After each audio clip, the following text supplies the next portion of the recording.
Good morning, India, and welcome to Gunner Short. We're going to discuss the art of the deals which USA is doing with India and Iran. And to discuss all this with me today is Shriyarji. Good morning, Shriyarji. Welcome, Namaskaram. Good And morning, Namaskaram, sir. before we go ahead, I just want to put the context in which I'm speaking. And I must explain, where we were, Mr. Shreya and I had decided that we'll do, after all, Marco Rubio is in Delhi, and we'll discuss Quad and other things. But early in the morning, I saw this, tweet out of Trump's handle, which said that we are near the deal and all that. And as I was thinking and going around, so what came to my mind was this cartoon which I saw. This cartoon here, which is on the left, is the one which is by Satish Acharya, renowned cartoon artist in India. And I thought it was very appropriate. India wants a deal. I mean, we want to be going well with USA. And here you have this trapeze artist coming and doing whatever he's done. And now Rubio has come and, he's trying to push us into this whole story in some manner. Okay. On the other hand, then I said, let's look at the flip of the story. And the flip of the story is very simple. The deal is somewhere near on, but whatever deal Iran does, he will not go by it. Let's be very clear. The Iran nuclear deal, or whatever the deal you call it, will not, we should be prepared for any outcome. And in any outcome, even if there's a deal, Iran will, in all probability, back out of it at some point of time. So I thought these were the two things which we need to discuss and the various shades of this. Your opening views on this, Shreya, over to you. Thank you so much, sir. Good morning, India. And I have been looking at various news outputs that have been coming out. Clearly, US thinks that the Hormuz Strait is going to be free for everybody. And I was just looking at the number of ships passing through the Hormuz Strait, because the proof of the pudding is in its eating. And the latest number I got was 35 in the last 24 hours. 35. So some opening has happened. At the same time, Iran says that no, Straits of Hormuz are still under discussion. And Channel 14 from Israel has given a slightly different view. They've said that United States has got all the deals, concessions it wants from them. In 2 months' time, you're supposed to figure out where to take the enriched uranium, what to do with the enriched uranium, how to downrich it in case it's needed, or also to move it to another country. And that's where it has been left. And Iran gets nothing from this. It needs to keep up so there is a good behavior dividend for Iran. They've got one $500 million tranche finally into their central bank. And the second one will come if they again adhere to some rules.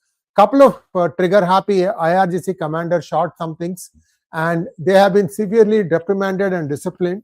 And looks like tenuous peace is there. At least they are not shooting at each other. So that's where things stand. And there was a false alarm that Iran bombed UAE. That was a false alarm. Nothing happened of that nature. Some of you may have said seen this also. Viewers, I want to set all the context. So essentially, what I think Trump's going to do is there. I won it. See, even when he had no role, he claimed that he had a role in stopping India and Pakistan. Here he has actually had a role. Imagine the heights to which he's going to try and climb. So this is where we stand right now.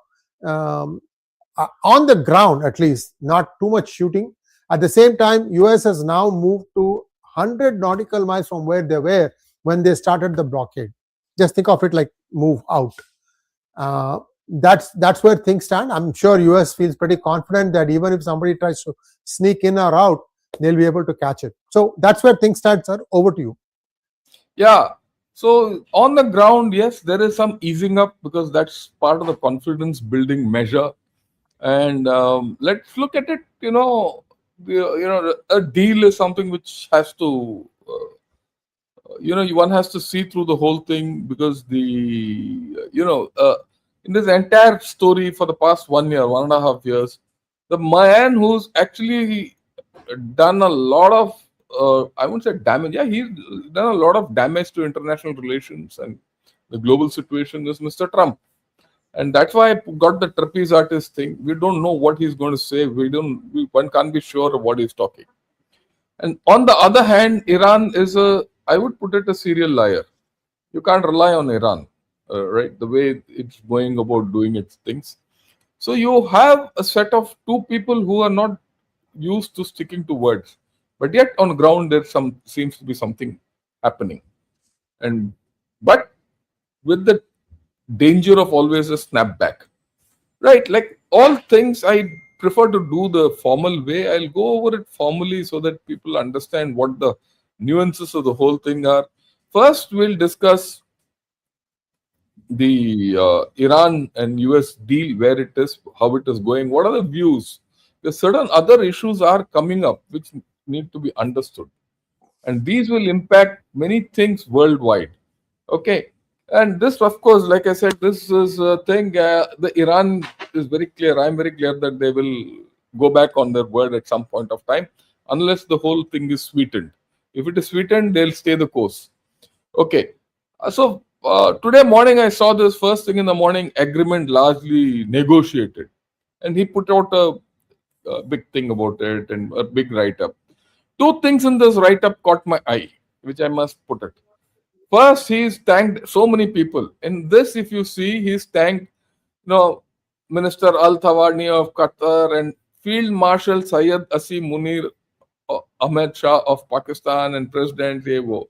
So now you see this field marshal has been elevated to the role, in the ethereal band of heads of state. Shahbaz Sharif is nowhere to be seen. Of course, that president, that Bhutto chap, Zardari, is also nowhere. So it is the field marshal. Now look at it. I'm now digressing, but I'll make this point. Now, this is the stepping stone for Asim Munir to become the president of Pakistan.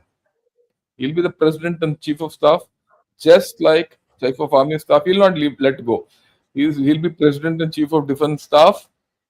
I'm sure by the end of this year, with the with the backing of Trump. If this deal comes through, the carrot in front of Asim Munir is very clear, and that has major implications for India. So this is something which I thought I will put across. The tenor of this whole story is this. Now, what are the repercussions and all that? Maybe one of these days we'll discuss. Right. And what happens to Pakistan in that case? Also, we need to discuss. And I will discuss it as we go along. Not today, some other day, because that's a whole topic of by itself. And then the last part, of course, is interesting. He says, and I mean, that's the meat of the topic. He says an agreement has largely been negotiated subject to finalization between the United States of America, the Islamic Republic of Iran, and the various other countries as listed. Now, he says separately, I had a call with Prime Minister Bibi Netanyahu of Israel, which also likewise went very well.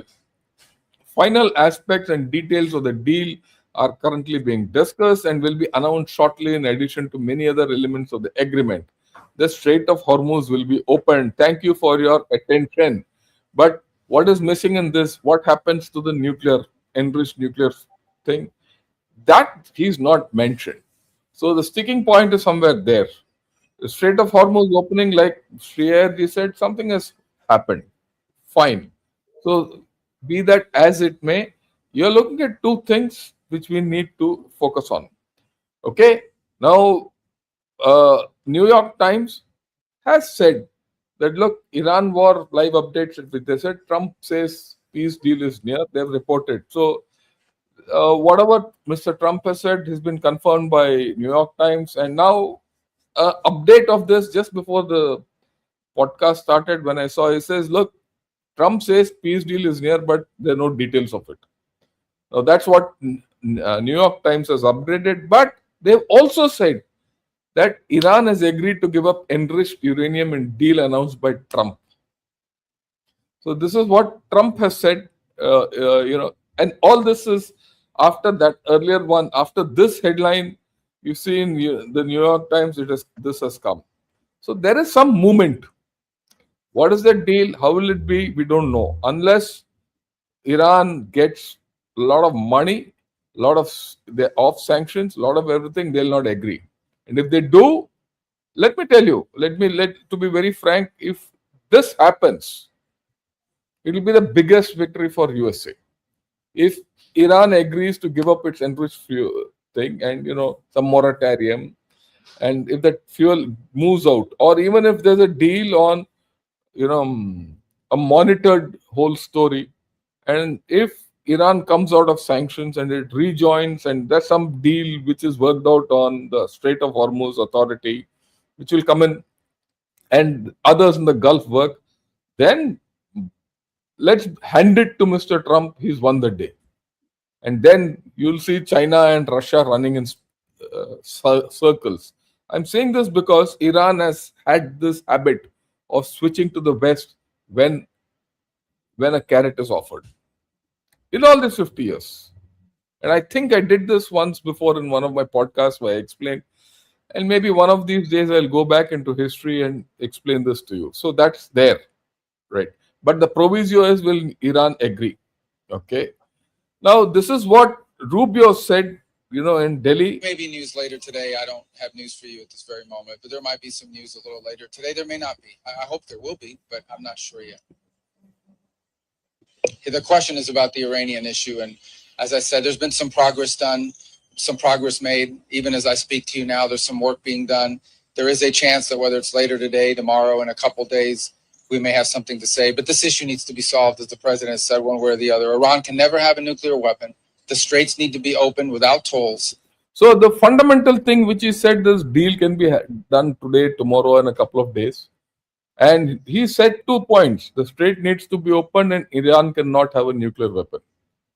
So there's a difference between Iran not having a nuclear weapon or retaining its enriched uranium. Right? So now this he said yesterday evening in Delhi. And today morning that is there. So there is something happening, and I hope something happens. And I do hope Iran sees the light of the day. If that happens, then you're looking at a massive, massive change in this whole story. So let's see where this goes. But at the end of the day, I will still say you can't trust Iran. You can't trust Iran for a long time to come. So I'm sure the US people also know about it. And it's going to be a measured approach. And we'll discuss what it means for India and everything as we go down the line and the details of the thing are clear. Maybe. Okay. Now, simultaneously, when all this has been happening, yesterday evening, Pete Hegseth was in their their Army Academy. Okay. And he was speaking to the cadets on their passing out. What did he say there?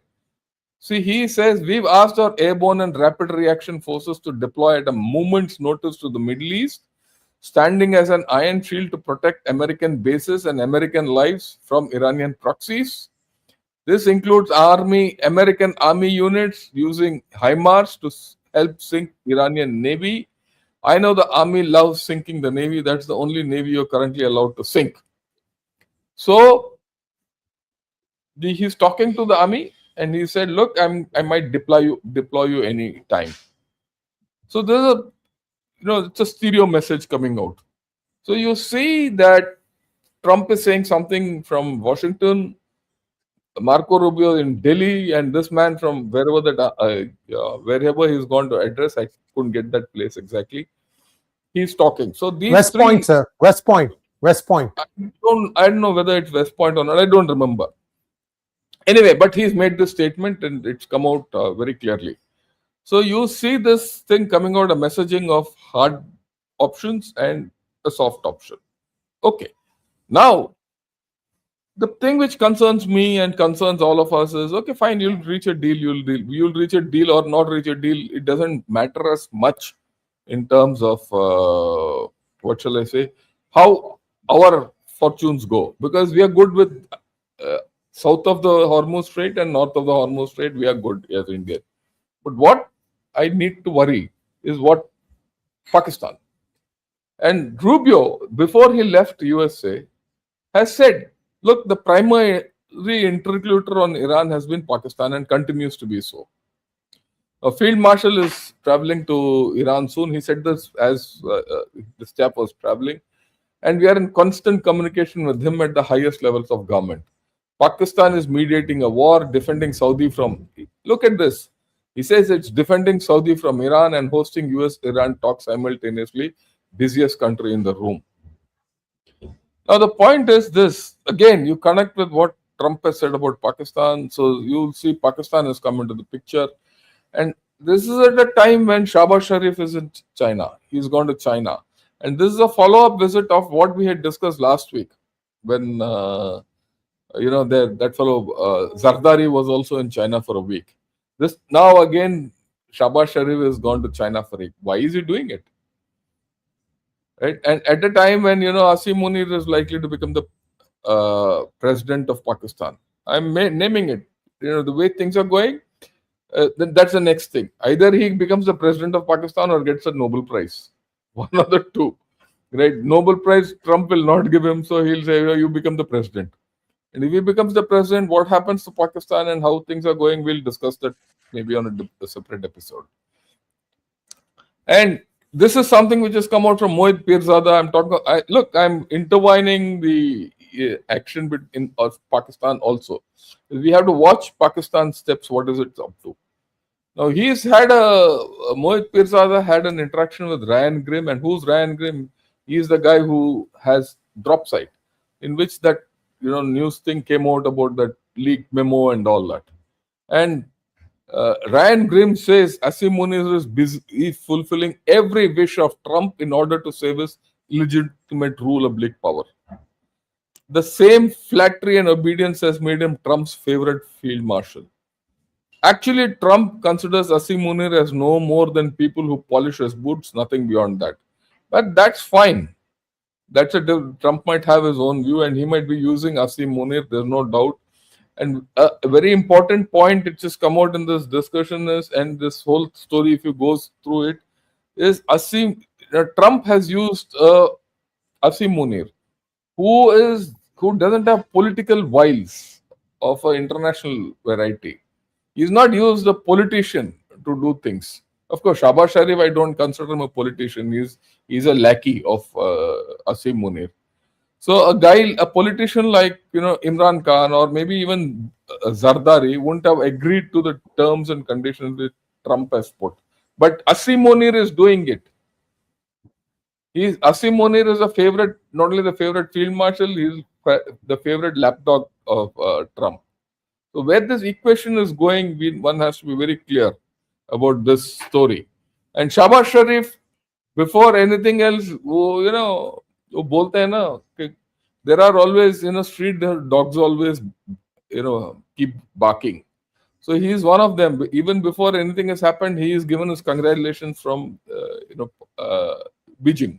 He says, I congratulate President Trump on his extraordinary effort to pursue peace, holding talks, all that. And Field Marshal Syed Asim Munir represented Pakistan in the telephone call. So in that call which Trump has done with all leaders, Asim Munir was also there. Shahbaz Sharif was not there. Asim Munir was there. Asim Munir is sitting in Tehran, and this whole story is going. It's interesting to see where this entire episode is going. But look at the reaction from Iran. What has Iran said? Very intriguing. Okay, we are both very far from and very close to an agreement. Okay, and the views have become closer, but not to the point of an agreement. Rather to the point where we may be able to reach a solution. They're still playing their cards close to the chest. Don't go by what Israel is talking completely, because Israel news will give news which suits them. And they are on a bit of an extreme. All news which comes from Israel on these issues is you cannot take them at their face value. So you see, there's a bit of a daylight between the cup and the lips. It's not done. It's not a done deal. Now, immediately about an hour before this, about maybe this whole story is about a couple of hours before our podcast. Institute for the Study of War, which keeps analyzing all wars, which is an American, uh, Pentagon backed, or the American establishment backed think tank, which they put out, and they put out a lot of things. He says Iran emphasized in the proposal that the Strait of Hormuz will remain under some form of Iranian control, and Iran will not continue negotiations if the United States does not end its blockade of Iranian ports and ships. The maximalist terms in the proposal indicate that Iran's regime believes it is negotiating from a position of strength due to its victory in the war. Even they have not spoken of the nuclear enrichment. So there is an issue here we have to understand. Now comes the twist, which is happening in American politics. Lindsey Graham in the same timeline, he says, right?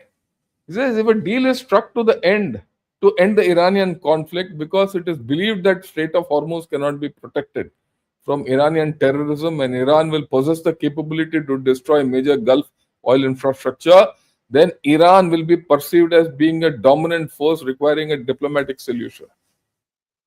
And the combination of Iran being perceived as having the ability to terrorize the strait in perpetuity and the ability to inflict massive damage to Gulf oil infrastructure is a major shift of balance of power in the region, and over time it will be a nightmare for Israel. It makes one wonder why the war started to begin with, if these perceptions are accurate. I personally am a skeptic of the idea that Iran cannot be denied the ability to terrorize the strait and the region cannot protect itself against Iranian military. So now Lindsey Graham coming out with this kind of a thing and following up on what that congressional hearing which happened sometime back is something which one has to think.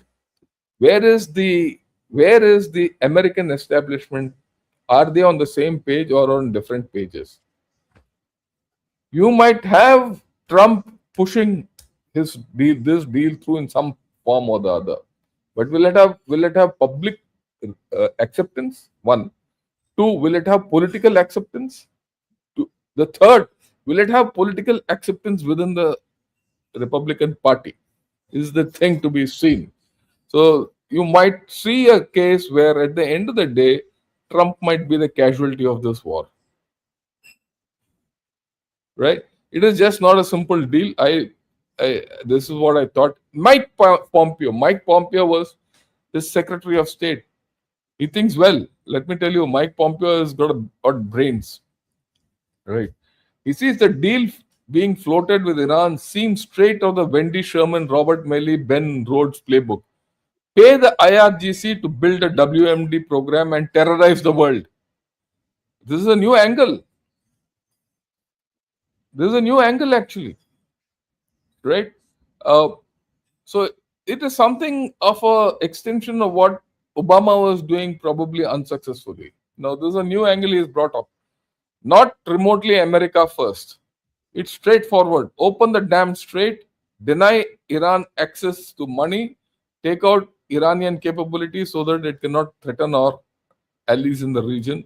Overdue, let's go. So this is the lobby which says war and all that. So if you see, there is a glimmer of a hope the deal will come through. There is reticence which is coming through from Iran, and there is internal fissures within America which will come, and it will come. It's not that it will not come in Iran. Even Iran, I foresee it, because a war of this nature, which has been so fractious and so what shall I say, dividing, which doesn't have popular support in America, it doesn't have popular support in Iran also. And it has got no popular support from anyone. Why this war was fought, one has to question. So, the politics of this whole story will change after this. But having said that, I've said a lot. Your views and your overview of this, Sri, because you Simple are thing, more. sir. Please. Yeah. Simple thing, sir. Lindsey Graham is a neocon. Let's neocon and his constituency, South Carolina, is the biggest military segments of United States is all there. I think 1 in 4 is work with or around this military ecosystem. He is always going to want war, warmonger of the highest order. Plus, another neocon, you have Bibi Netanyahu. Bibi Netanyahu studied in Philadelphia. He used to hang out with the neocon movement founder, Irving Kristol, and I think Billy Crystal, if I remember. Kristol. Viewers, you can look it up. Okay, so this is where his formative ideas were formed, Bibi Netanyahu.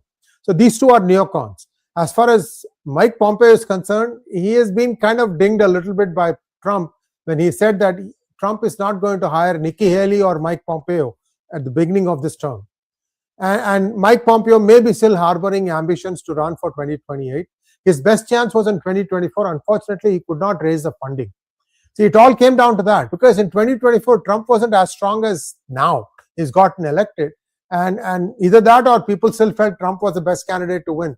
He couldn't make it. So 2028, now that Trump will be out of the picture, maybe Mike Pompeo fancies his chances that he could run for president. So now you are seeing Mike Pompeo, you have J.D. Vance, and you have Marco Rubio. So you can see the Republican field shape up. I don't know who the Democrat is, but always we need to keep this in mind. When they say something, what is the thing they are having at the back of their mind? Remember, J.D. Vance is taking a more passive stance. Why? Why is J.D. Vance taking a more pacifist, don't go attack them again? So, because if the proverbial excrement hits the rotating mechanism fixed to the ceiling, he doesn't want to be taking that. At least he wants to have an umbrella saying that, look, I told you so. Back to you, sir. Yeah, that's interesting. That's a very interesting perspective on the internal politics of America. This has to be seen against the larger, like I said, there are three aspects to this within America. One is, the Trump administration and its viability and its, I will put it this way. The people in America are not interested in this war. That's very clear. There's no backing. Whether it's whether it's Republican or Democrats. Democrats are completely against this war. Even the Republicans are not fully, because that's why he's not got full backing from the Republicans. And one can see a movement within America where the Republicans are pulling out of the Trump. They're also ensuring themselves against what's going to happen in this presidency. I think the Republicans have started looking forward. And of course, what you're saying, the president's race, that's a different story. Whether it's neocons or not neocons or whatever, whether it is a presidential race or something, there is a segment now within Republican Party which is not completely aligned with what the way Trump is thinking. And yet, mind you, this is early days because the deal is not done. Whenever the deal is done, it will be discussed. And two things are very clear. The strait has to open. Second, the nuclear enrichment issue will be discussed. We'll discuss it as we go along. Like I said, Iran continues to be reticent. And Trump has spoken to everyone. Very interestingly, Trump spoke to all the Gulf leaders and Pakistan, but he didn't speak to Netanyahu. He spoke to Netanyahu separately. So there are various shades in all this, right? And like I said from the first day of the war, it doesn't matter to me which side who wins or loses. It doesn't matter for us in India. We will have to see which side is deemed to be the winner at the end of this. How will things shape up? How will things shape up beyond thing? And I see if Trump perceives himself to be a winner, we'll handle everything. Everything else will come. Pakistan will be the problem for us. Because Pakistan, then you're going to have a president, Asim Munir. Let me be very clear. That's where it is. So I thought I will put all this across. We are at an interesting point of time. Any final thoughts before we go to the Rubio show? So let's play this thing out. So this guy becomes the president. Asim Munir becomes the president. How do things change in Pakistan? It's just that he doesn't have to have that formality of having the current person, prime minister, appoint the next chief, which he is now actually appointed himself for life. I think so. Field Marshal believed to be for life. Be that as it may, I mean, it's just a official change in name, but he's actually the president right now. He is a working president. So No, sir. You have to look beyond this. You see, then he has the entire polity with him. He is a sole deciding agent, and he will have Iran on his side, right? So his back is covered. He will have Saudi Arabia. Please read Trump's statement that Pakistan is defending Saudi Arabia, and you will have Trump behind Pakistan. So the game changes. The game changes for India. And if all this happens, then the equation between Pakistan and China has to be monitored closely. And that's why I said, look, 15 days back, Asif Zardari was there in China for a week. Now Shahbaz Sharif is there for a week, and we know that drop site leak which came out. Actually, Pakistan is going to be a great conundrum, and which we need to discuss. So nothing changes? No, I don't think so. Everything changes. And we have to go back to the time when Ziaul Haq were the same stature. You had to go back to the time when Pervez Musharraf also had the same stature. Stature as a president and chief of army staff. And whenever this happens, whenever this convergence between president and the chief of army staff happens in Pakistan, Pakistan goes rogue. And now it's a convergence with this chief of defense staff. So, and you're looking at an unstable Pakistan, which is on doldrums financially. It is on doldrums. We've discussed this. So we'll discuss that separately. That's a different topic, the shape of Pakistan as it comes up and what this man will do. We'll see. We'll talk of that separately. I thought I'll clarify that so that we don't underestimate this whole story. And then you have to also see what is our equation with USA. Very seriously, if this thing happens, because it affects us. So there are a lot of things which are going to happen. If you have anything further to add, we're okay. Otherwise, I'll. No, I'm done, sir. We can have questions now. Yeah. No, we'll go to the second part of the story. Okay, right? okay. Now we'll go to the thing that Rubio is here and we'll talk of it because that's also important. Both are going simultaneously, right? And yeah, okay. Now the fact is, yesterday, ever since this whole story that Marco Rubio is coming to India and he came and all that. Now, as per Sergio Gore, India-US relationship was on solid footing. There is incredible potential ahead, and all that. So is it so? That's the question which comes to my mind, and that's something which we have to really work on. And he's also said we had a phenomenal meeting with the Prime Minister. This is after Marco Rubio met with the Prime Minister. I'm not going to talk of Marco Rubio going to Calcutta and all that is irrelevant at this point of time. It's a relationship we deeply care about. It's a relationship that is growing. Secretary opened a brand new building right here. That's fine. That's a partnership we are continuing to grow. We have our quad meeting, which will take place today.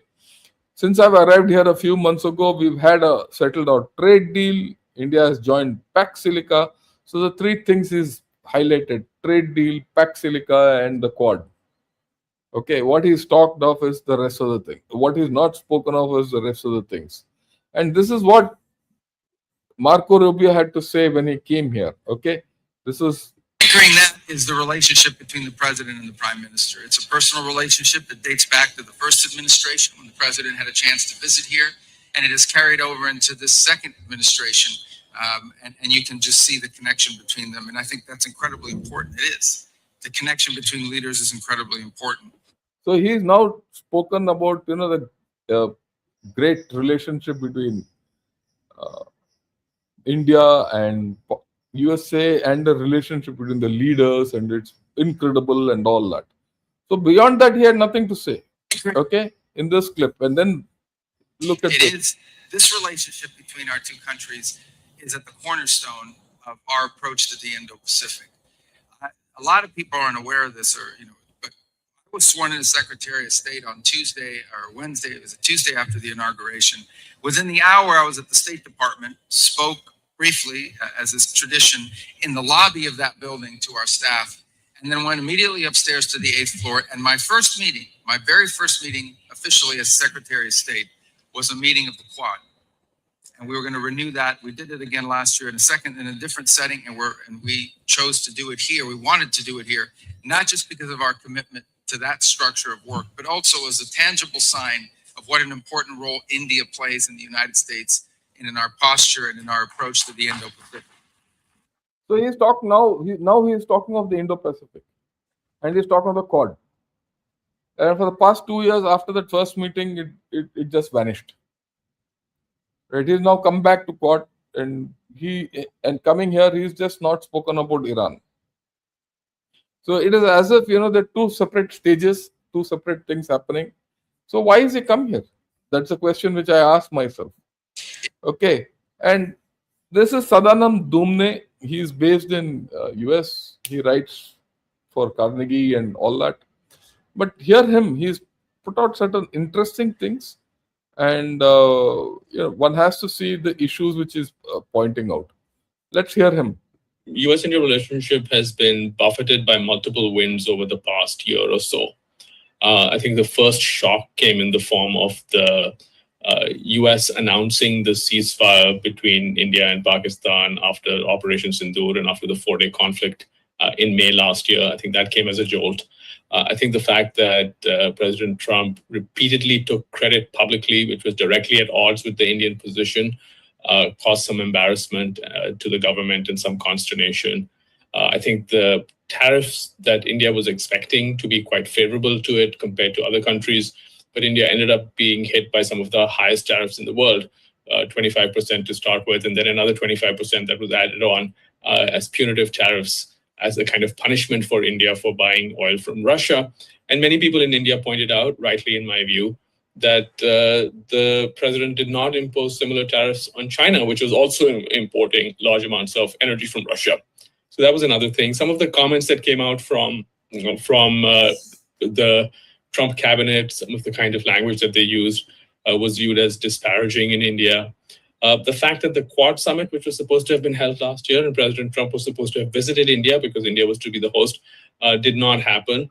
And then finally, the fact that it seems like the US, or at least certain elements in this administration, including the president himself, are not very clear whether they intend to pursue strategic competition with China in the way previous administrations have, including the previous Trump administration. So if you take all of these things together, and of course the last one, and really on the Pakistan front, was not just Trump taking credit for ending the conflict, but also what has become apparently quite a close relationship between President Trump and Field Marshal Asim Munir in Pakistan. So if you take all of these things together, I think it has sort of come as a surprise and an unpleasant surprise to many people in India, and that has affected the quality of the relationship. Yeah, so he's raised a lot of issues. It's quite self-explanatory, but I want to move on and take you on to a different story. Look, he's expressed something. Now, what are people thinking here? What are people thinking in India? Certain editorials have come out. Two stand out. One is by Pratap Banu Mehta. He says, today, India and US interests are not easily aligned. Let's confront this. A very important thing. Our interests are not aligned. We should have no doubts about it. What US interests are and what Indian interests are have changed. And they've changed hugely. And that is explained. I mean, I'm not going to go into what Pratap Banu Mehta has said because he's spoken a lot of sense. Those of you who want to, please read this article. I'm flashing it. Because I've been saying now for the past 6-7 months, maybe even more, that we need a third way. And the third way is opening. And the third way is through UAE. The third way is through the Nordic countries, which our Prime Minister has shown. Italy, EU, France, Germany, Japan, Brazil. And maybe more will come. Maybe even Saudi Arabia will jump into this bandwagon. The third way is through holding our neighborhood together, which so far we've done very well. So the third way is the thing, and the third way and the change within our own system, the political strength of India, right, changes many things. What's happened around Bangladesh? What's happened around the BJP taking over states? If you look at it, all the states surrounding Bangladesh are now BJP, which puts tremendous strain on Bangladesh. Not only on Bangladesh, it changes the equation for Pakistan. It changes the thing for Pakistan, China, and USA. So the equations are changing. So our interests are no more aligned. That's a fundamental thing. It's not only, there's nothing. What is the common interest, strategic interest? And then, of course, Samir Saran wrote this excellent article. He says the fault line in India-US ties, America doesn't understand equal. America wants an unequal relationship, and India is no more interested in being unequal. Right? And this is something which the Americans don't seem to understand.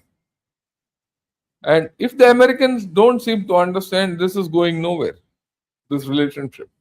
Okay? Does it stop there? No, this is something which I just got. I was in the morning when I was reading. This is a New York Times article which has come out. It says Trump's pursuit of a partnership with China raises concerns in India. Of course, it raises concerns. And yesterday I discussed this. Can India go with China? I'm now taking this to a different level of thinking. Okay, this, and you have to start thinking very seriously. If Trump and Xi Jinping, or Xi Jinping and Putin and Trump have come to a cozy arrangement, what does India do? Does India go with China, or does India go with USA? And these are cartoons which are coming out, which have come out in our press. Both these.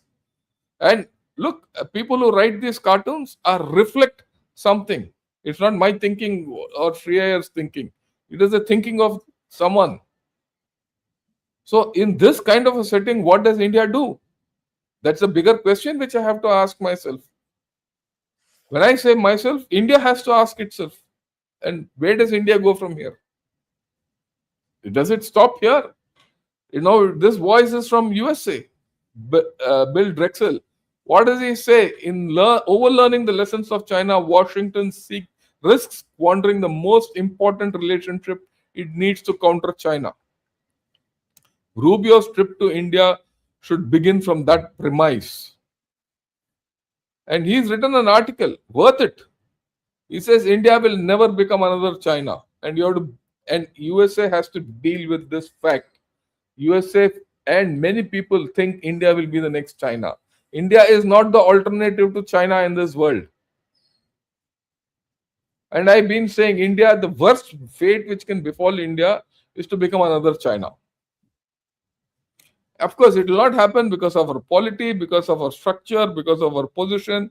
There's so many differences between India and China that, we can never become another China. We'll never be that major industrial hub or manufacturing hub which China is. Let China do its job. We need to do something else. So we have to discuss this part of the story within and see where does India find its balance in this kind of a new setup. And I find in this whole story, there are issues which we have to think in this India-USA relationship. Now, this is a ORF survey which has come out. Interesting. What does it say? Now, the support to US is declining in India. Now, in 24, this is very interesting, and this is something which people have to start really looking at very seriously. In 24, the Indian support to USA was 83%. 25, it is 56%. And now I'm sure it's down. From 25 to now, it would be down to the 30s or in the minority. So the people, the youth of India are no more consider US as the country to go to. right? Right. At least 71% of the respondents were concerned. It is based on a survey. Are concerned about unpredictability of the US, and saw Russia and Japan becoming leading partners in the next 10 years. So if Russia, that's why India has to open a third way. So if India has to open a third way or the fourth way or another way, whichever way you look at it, then what is the equation between India and USA going to be? And then he says, if this doesn't alarm the State Department, nothing will. But then, US diplomats have never truly appreciated the pro-American tilt of the most regular Indians, or treated it as a strategic asset to be nurtured. They would rather spend energy trying to charm the fuming crowds in Pakistan who attack the US embassies and consulates, always at the behest of the Pakistan army. This is the contradiction we face. And this is the contradiction which America is refusing to understand. Because if Pakistan is the first go-to person, then there is a problem for the way India perceives USA. And this is playing out. And okay, of course, he's given out this thing out, huge tanks and all that. And the interesting thing is India has committed purchasing $500 billion goods from USA. He's spoken of investment of $20 billion, which we have promised to USA. What is USA promising us? So far, nothing. USA needs India for its Indo-Pacific thing. USA needs India to be part of the Quad. And the Quad is useless today. Right? It is more Japan and Australia want the Quad going because they cannot rely on USA. They want India around. If they don't have India around, they're worried. And this is something which I've got from a lot of Australian people. He says, what happens to us then? What happens to you? Hang on to USA. Right? So if you see look at this, look at the poor behavior of Trump and his people. The way they've spoken about India, disparagingly. You see the attacks against Indians. I'm sure, we all know about what we're talking. Look at the immigration problems which are being created. The latest immigration law, it's going to affect 78,000 people, as per New York Times or Washington Post, one of the two. Look at their behavior during Op Sindoor. Look at the way USA is, getting Pakistan on. Look at the delivery of engines for which we have paid. They're coming slowly in trickles. So all this thing of US-India relationship, defense, and all that is actually with the defense, which is the best platform to build US-India relationship, is being wasted away. Ultimately, the question then comes: what does India get out of this whole deal? And and these are some things which has Marco Rubio addressed, either publicly or privately. I'd like to know. Or the indications so far are no. Is USA taking India for granted, that India has no choice? Well, let's see how to handle that, because the biggest mistake USA will do is to take India for granted.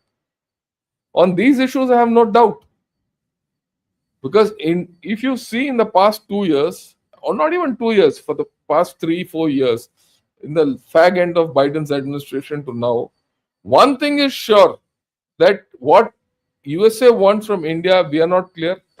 There's a lot of flip-flop, and they are very clear that they'll give India nothing overall.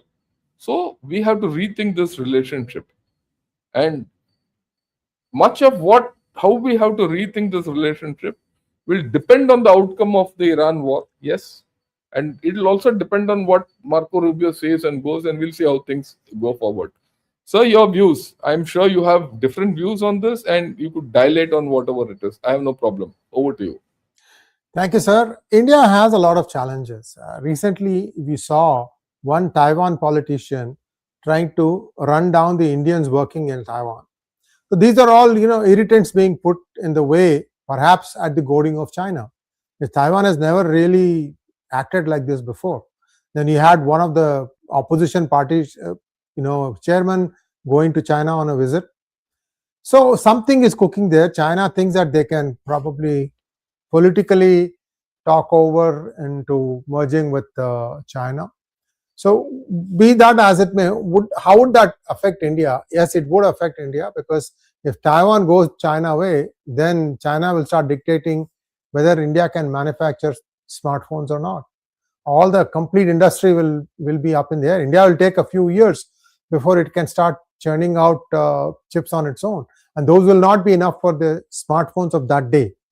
You need to be in EUV. India is still starting to walk in DUV, which is fine. You can't run.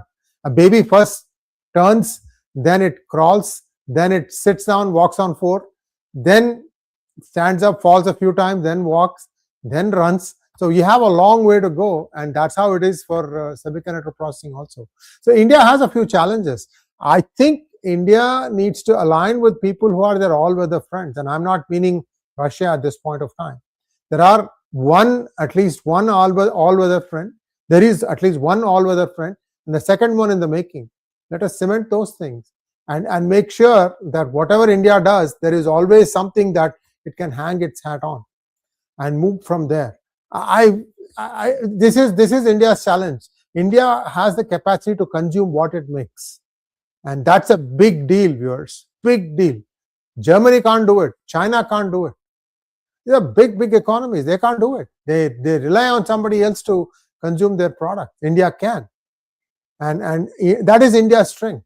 And be self-sufficient in as much as you consume, then essentially you are unencumbered by what happens around you in the world.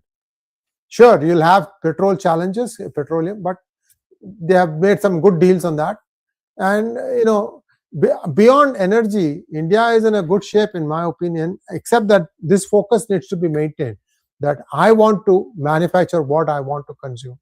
Just keep driving that thing down, and things will work out. Sir, I have to beg your forgiveness. I have to go for my program now. And thank you so much. And we'll see you again tomorrow morning. Namaskar. Yeah. Thanks a lot for your participation, Shriyaji. Now, thank you, sir. Yeah, thank you. So India is at that crossroads where we have to decide what we have to do, and we'll do it. It's not a thing which we don't know. But what I've tried to put across today is the game is changing. Look, I could have done these two programs separately, but I've done them together with a purpose, so that you get the larger picture, and in the same program, you get the whole story. And I'd request all of you who watch this program today to, like this and tweet it out, or, give it out to all your friends, because I'm sure I made a lot of sense, or maybe even nonsense. Even for the sake of nonsense, I'm okay. Okay. Now I'm going to repeat this again, and maybe tomorrow I will put across what I had to say. Is this that Pakistan has gone and complained against me to Twitter. They have said that my tweets are, against Pakistan. Naturally, they'll be against Pakistan. They won't be for Asim Munir becoming the president of Pakistan, isn't it? So I'm responding, and the more important thing is what I'm saying and what I'm talking, what I'm tweeting, what I'm putting out is affecting Pakistan, and I intend to continue to do this. And I would request all of you to help me do this. That's the first thing. And that will happen only if you propagate what I'm talking. If you don't propagate what I'm talking, then, well, it's water off the duck's back. I need your support for that. I need more people who are Indian to follow and understand. Then you see the reaction from Pakistan. A lot of trolls are coming, a lot of nonsense, but I see now that it has taken a serious turn, and I welcome it. Because what I'm saying is hitting the right places in Pakistan. That's the thing. And I'm going to talk of that. I'm going to do a video on that one of these days. Right. The second thing is, while all this is going out on, the Russian angle is not settled. Russia-Ukraine war. So today evening we'll talk of Russia-Ukraine war. They've used the arsenic today. And what's going to happen there, we're going to talk of this. Right. We'll talk of this. Right. All this. Now I'll take all your questions. I've pulled out a lot of, yeah. Uh, yeah, I've taken. Yes.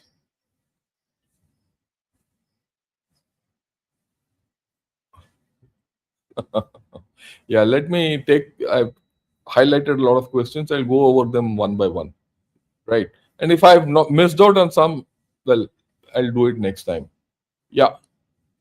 So with USA, 1 minute, let me. Yeah. With USA pushing USA Venezuela oil to India, can USA realistically match Russia's deep oil discounts and deep defense cooperation? Rajshekar, first and foremost, Russia has stopped giving us deep discounts on oil. No. USA will not, I'm repeating, will not match Russia on these issues. And so far, the track record is it hasn't. Now, India and Venezuela will make its own path forward because it is not in USA's capability to handle everything what Venezuela does. It's okay they've taken that fellow Maduro out and all that, but Delcy Rodriguez is a smart cookie. She has her own way. And I think she's coming to India shortly. And we'll talk of Venezuela and how important it is and all that as we come. But I think we are on a very good footing. And for a country of India's size, we need Russia, Venezuela, and UAE for oil. If you have these three, our energy requirements are going to be met. And that UAE deal is very important. See, UAE deal says some strategic reserve of UAE in India and some strategic reserve of India in UAE. Now you pump out more oil, put it in that, keep it. When these kind of oil problems happen, right? Then what happens is, this is a very interesting thing you have to understand. If suppose India wants oil, you take it either from there or here. It's almost joint ownership. Someone holds it.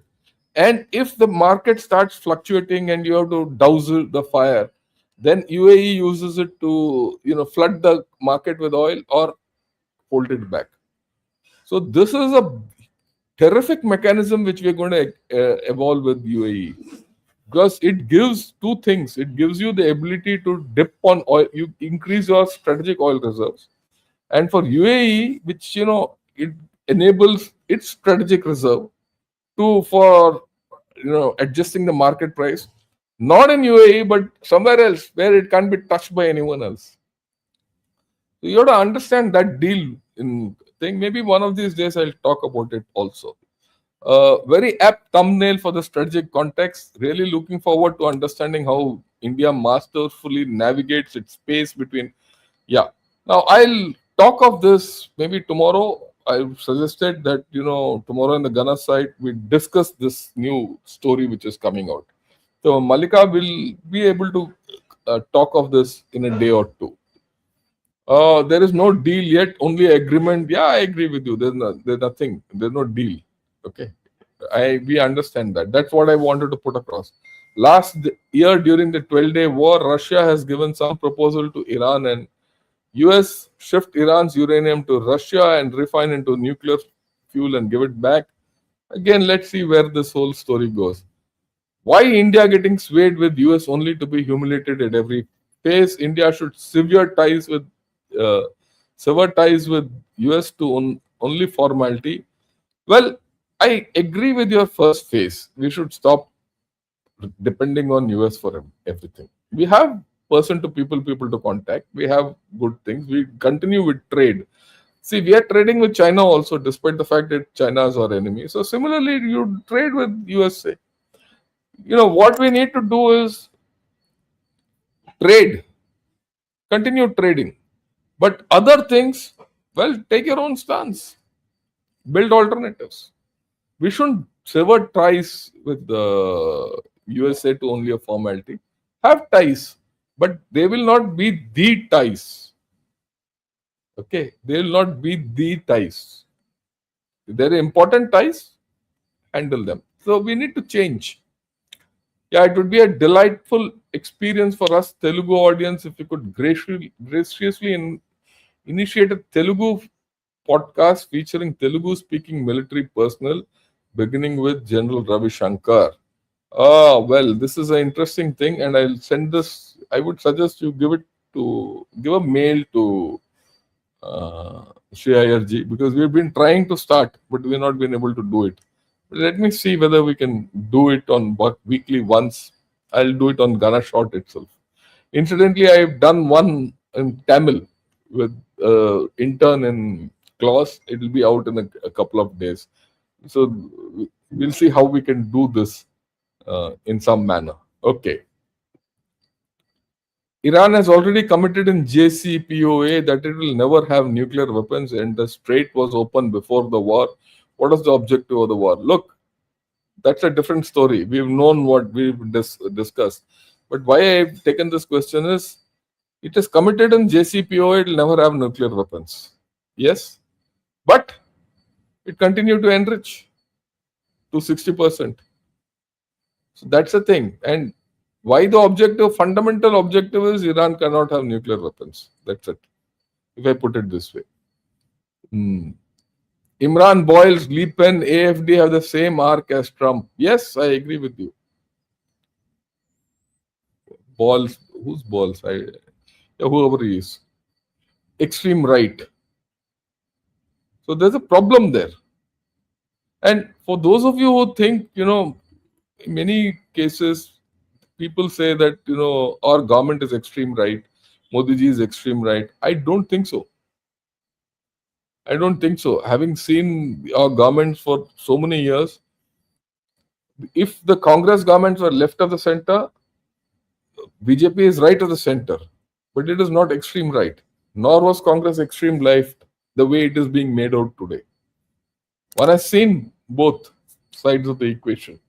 And if I say that, how was India governed when Congress was there? How was India governed when BJP was there? Very little difference.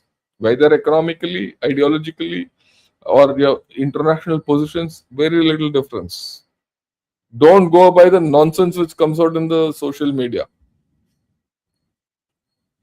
Don't do that. Both have had the same characteristics. Little here and there. That's it. Yeah. If Iran deal comes through, will Trump succeed in making reverse Nixon Kissinger triumph, split Russia and China, and rout China and Russian and Chinese influence from Middle East, similar to what they did? Yeah, if the deal comes through, you will find that Russia and China have to rethink. And if Iran is pulled away from them, there will be a problem for both of them. A huge problem. That we'll talk depending on the outcome of the deal. There are various shades to this deal as it comes, and each shade of this deal will have its repercussions. We'll talk of it when the deal is made, if it is made. If it is made. We don't know. From here, you might still go back to war. Yeah, what are China and Pakistan's relation like? I am in the US, our media is not trustworthy on anything. Look, they have only one equation, and that is India. Please understand this. Why did Pakistan recognize? Pakistan was the first country to recognize PRC when it came in 1949. Why did it do that? It did it against India. Why did China reciprocate with Pakistan? Same thing. India. And yesterday only I discussed this. Mehdi, please see yesterday's video which I did. It's a very important video which I did. Okay. How far can we go to, this is something which I did discuss this yesterday, and I'll show it to you. Okay, let me go back. Yeah. So have a look at this video which I did yesterday. Can China go with India? I've discussed this aspect. Okay. How this whole story has come out. And in other places, I've discussed the Pak-China relationship and the history behind this whole story. Uh, they've come up for many reasons. It was 71, it was Pakistan which midwifed China and US relationship. It Kissinger came to Pakistan. He said, I'm not well. Same night, he was put on a plane, PIA plane, went to China. He discussed with Mao and Chou Enlai, came back in overnight, and then went to USA. 6 months later, Nixon and Mao met, and rest is history. Okay. And if you see, Pakistan has helped China in many ways. Immediately after 71 war, China helped Pakistan, and it gave a loan at that time of a couple of millions, which Pakistan could never return. And their entire thing is India. And yesterday's thing, the important thing which I have put in this yesterday's podcast is this. Yeah, sorry. The important thing which I highlighted in this podcast yesterday on the can India go with China is this, that um, Vijay Gokhale, who was our ambassador to China and later our foreign secretary, very clearly in the article within I think Indian Express or something like that. I don't remember, but that article is excellent. You must read it. Clearly says, look, the relationship between India and China is not bilateral. That's why I'm getting this back and back and back. It's not bilateral anymore. We might look at it as a bilateral issue, but China views its relationship with India in a global perspective. Because India always threatens uh, China and its position in Asia, its position globally.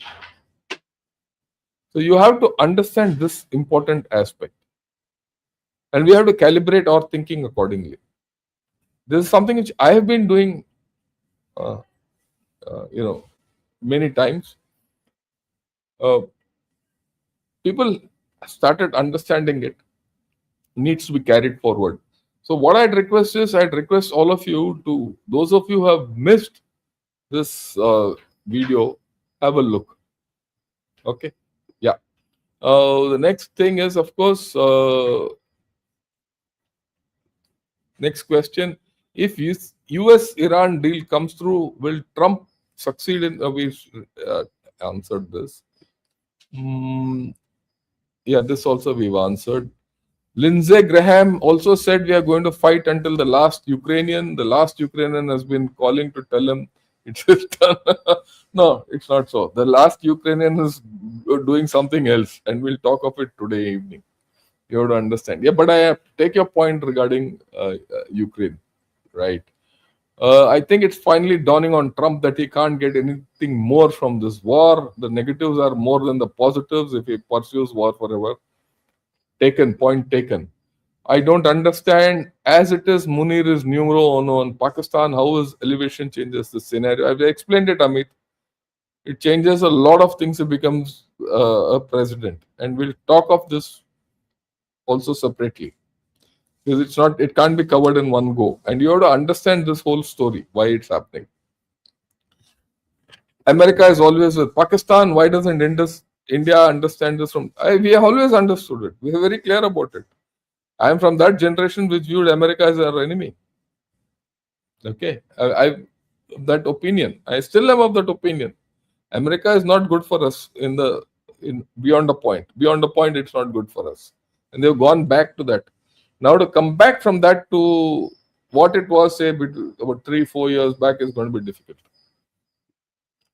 I personally think trying to defend Taiwan is never going to be a military reality for the next 20-30 years. It doesn't need defending, because China can't this thing. Okay. Everybody is getting insulted by Trump, not India alone. The government is thick-skinned, even if commentators are not. Well, that's their choice. But just because Trump has the leeway to, insult everyone, it does not matter that we take it. It matters. We should not respond to Trump the way he expects us to respond. And I'll be very happy to give Marco a nice send off and say thank you, all the best, and carry on. We don't have to we don't have to create ruffles or make waves. Do what we have to do quietly, and we have done that. Okay, we kept quiet because of IT and pharma exports with AI disruption. It would look. We don't have to disrupt our equation with USA. We don't have to react emotionally. We need to act with brains, and that's the more important thing for me. Okay, India needs to get ready and get financially stronger. Economic strength is, yeah, I agree. I agree with you completely. Most Americans have no clue of the conflict between India and Pakistan. I am just learning myself, to be honest. I suspect that you're an American. You have to understand the India-Pakistan story, right? It is just not two third world countries there. It is a lot different. And you have to understand with whom you've been sleeping in bed with, Americans. And you can't get in do the same expect the same thing from India. India will never behave that way.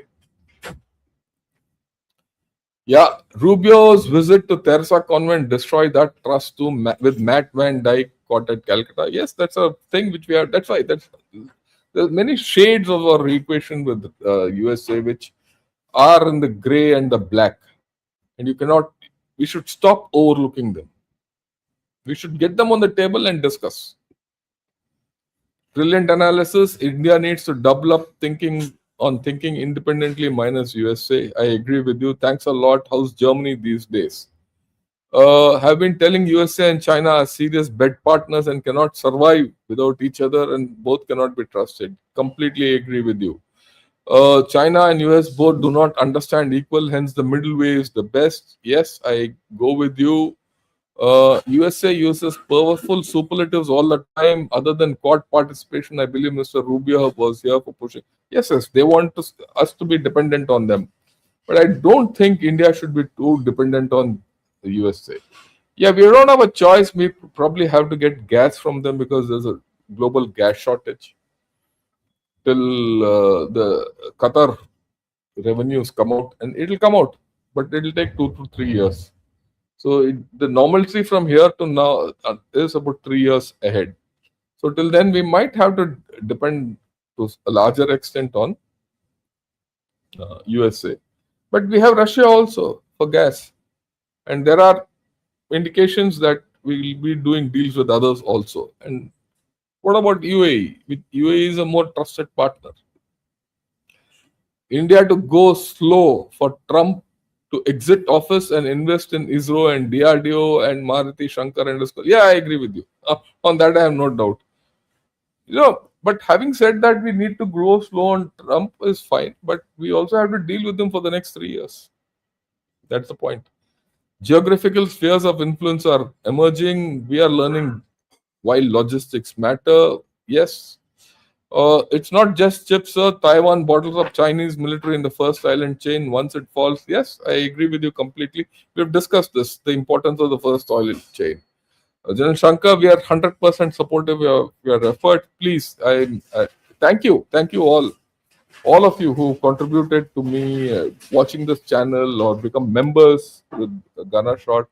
I'm immensely thankful to all of you. My request is we have to make this more important because people are feeling the heat in Pakistan. And I'm sure that others will also start looking. Now, China and Pakistan, watch carefully. And in fact, during Op Sindoor, what I spoke was published in Pakistan, in China. So to that extent, they are also watching in this channel very closely. It's a joke. You are part of the army fighting Pakistan, and as a retired general, you are doing what you're trained for. Twitter is a joke if they Twitter is not penalized. Look, let's be honest with Twitter. Twitter has said we're not stopping it, but Twitter has given me email to say that this is the complaint they've got, and they've done nothing about it. So I've replied in my Twitter handle. So if you go to my Twitter handle, you'll see it. You'll see my reply also and all. And so I would request all of you who got Twitter, who are following me on Twitter, retweet what I have put out. But I will also put it out here as to how the whole story has moved forward. Maybe tomorrow or day after I'll do it. Yeah. So I think we have done for the day. Right.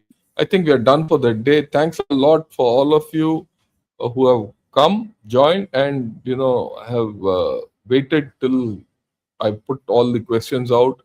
And I will, yeah. So yeah. Now let me take this. There's a difference between Congress and BJP. Please remember, ops in the road have never happened if Congress. Look, I don't think you're understand.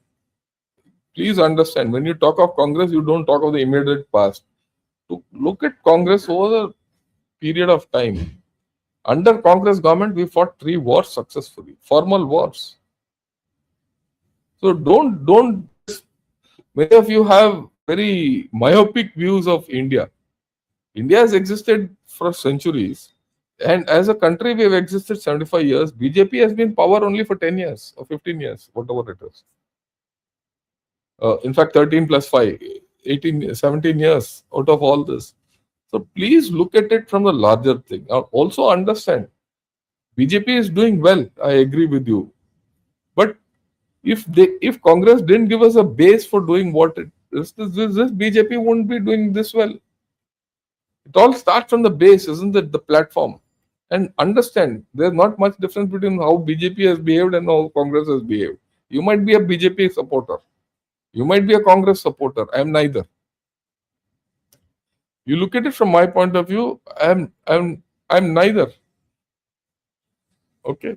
I'm not anyone's supporter. I support India. And it is in my way of looking at it. Let's see, how does a particular government, has it helped India or not? Has it helped us? How do we help? I will respect the government in power. Why is the government in power important? The government in power is important. We, the people of India, voted them to power. We need to support them. Tomorrow, if a Congress government comes, I'll support them still. Do you think just because you're a BJP supporter, I should let my Congress government down if BJP is voted out of power?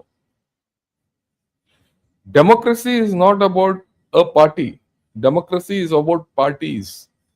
Democracy is about the will of the people. Right? That is what it is. And India is about its constitution and its people. It's not about BJP or Congress. Then that debate is not correct. Please understand this. Okay. Okay. It is a different way that they're framing things. Don't fall for this partyism. You must have a political view. If today the Congress is not giving good alternatives, go and vote for the BJP. If tomorrow the BJP misbehaves, I'll vote for the Congress, or whichever way you look at it. In fact, in the last elections in Tamil Nadu, I didn't vote for BJP or Congress. I voted for the third party.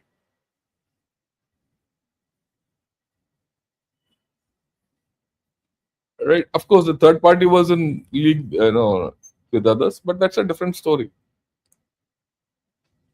So we will not go into the partyism in our country. We will look at our country, which is more important to me. Okay. Thanks a lot. Join me in the evening. We're going to discuss Ukraine. Till then, have a great day and Jai Hind to all of you.